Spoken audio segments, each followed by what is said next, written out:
योगी आदित्यनाथ को आज प्रधानमंत्री नरेंद्र मोदी ने कहा कि उत्तर प्रदेश को कर्मयोगी मिला है। ये सिर्फ योगी नहीं, ये कर्मयोगी है। योगी और कर्मयोगी में बहुत फर्क है।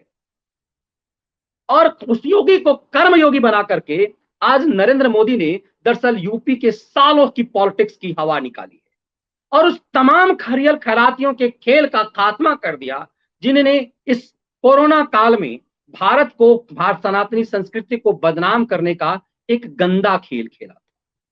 योगी ने याद दिलाया कि कैसे उत्तर प्रदेश के माफिया तंत्र को योगी ने खत्म किया। मोदी ने याद दिलाया कि कैसे उत्तर प्रदेश के माफिया तंत्र को खत्म किया। 1500 करोड़ रुपए, 1500 करोड़ रुपए माफियाओं से वसूल करके राज्य के खजानों में भरा गया। इसीलिए एक गरीब राज्य समृद्धि की पथ पर अग्रसर हो पाया, कई सारी योजनाएं शुरू हो पाई। उन्होंने ये याद दिलाया कि किस तरह से पारंपरिक रूप से कई परिवार इन माफियाओं को वो पाल रहे थे और कैसे गुंडागर्दी का माफिया राज एक व्यवसाय था और लोगों को दरअसल ये उत्तर प्रदेश में इन माफियाओं से डर लगता था। लेकिन इस प्रदेश को जब से कर्मयोगी मिला है तब से अब माफियाओं को डर लगने लगा है।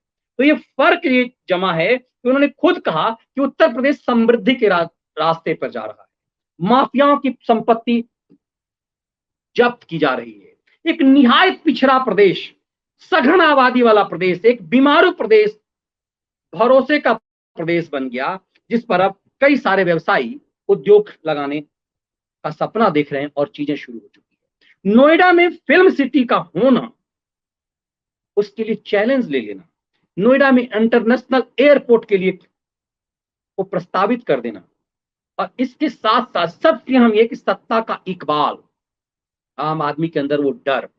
और इसीलिए पीएम मोदी ने 5 अगस्त के दिन ही, इसके कोई यूं ही सामान्य नहीं है, इस 5 अगस्त के दिन ही इसका पूरा क्रेडिट उत्तर प्रदेश इस बदलाव का योगी को दिया।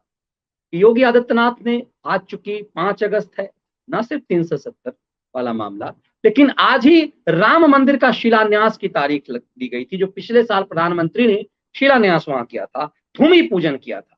आज योगी वहां थे तो योगी के साथ वीडियो कॉन्फ्रेंसिंग में सिर्फ पीएम जुड़े हुए थे और उन्होंने योगी को कर्मयोगी कहा। दरअसल उत्तर प्रदेश में चुनाव है और इस लिहाज से उन्होंने मैसेज दे दिया कि जो लोग योगी के खिलाफ षड्यंत्र कर रहे हैं, केरल मॉडल की बात कर करके योगी के खिलाफ खेल कर रहे थे, उस योगी ने दिखा दिया और उत्तर प्रदेश के जनता अब ये बोलने लगे हैं कि प्रधानमंत्री की योजनाएं, जो केंद्र की योजनाएं हैं, वो सबसे बेहतर तरीके से यदि कहीं लागू हुआ तो उत्तर प्रदेश में लागू।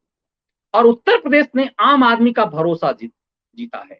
कैसे जो हर राज्य जब आपस में लड़ रहा है, कैप्टन जैसा व्यक्ति जो आर्मी में रहने के बाद, सेना का नेतृत्व करने के बाद छिछोड़ी हरकतें कर रहा है कि पंजाब कर रहा है, कि हॉकी जैसे जो 11 लोगों ने मिल करके जो जिताते हैं उसमें पंजाब देखता है, उसमें वो योगी जब पूरे देश में कोरोना का सबसे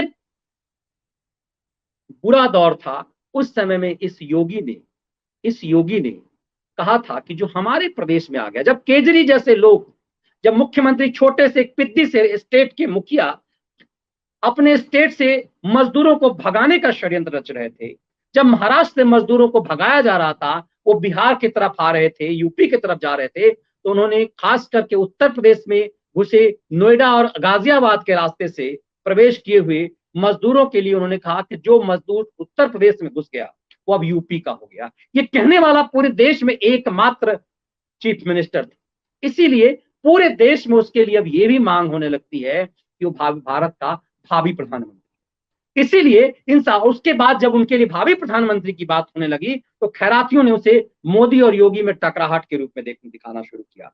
उसी योगी को आज कर्म योगी कह करके दरअसल नरेंद्र मोदी ने एक बड़ी लकीर खींची है और परिवारवाद की राजनीति, अपराधियों को परिवार द्वारा अपराधी पालने से राज्य में जो माहौल बनाया जाता है उसको खत्म करने का पूरा क्रेडिट उन्हें दिया कि कैसे अवैध कमाई का दौर था, कैसे भाई भतीजेवाद का दौर था। ये सब चीजें यूपी की जनता को उन्होंने याद दिला करके एक बड़ा संदेश दिया है और उत्तर प्रदेश के चुनाव से पहले इसके निश्चित रूप से बड़े मायने।